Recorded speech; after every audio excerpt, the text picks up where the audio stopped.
Depuis tout petit, je me plains parce que je me sens malheureux. Entre la famille, l'école, le harcèlement, les changements de pays, j'en avais lourd sur le cœur et personne à qui en parler. Jusqu'à ce que je rencontre Alex.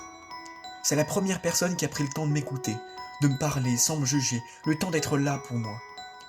Ce que je savais pas, moi, c'est que lui, il était malheureux aussi. Même plus malheureux que moi, beaucoup plus.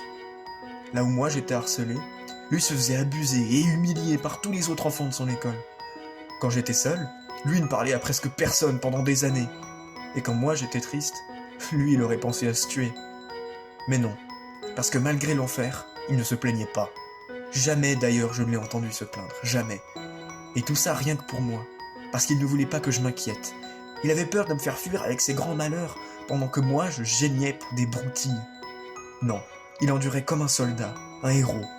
Et au fond c'est ça qu'il m'a appris. Que l'on y croit ou pas, les héros ça existe. Mais c'est pas des fanfarons de BD, non.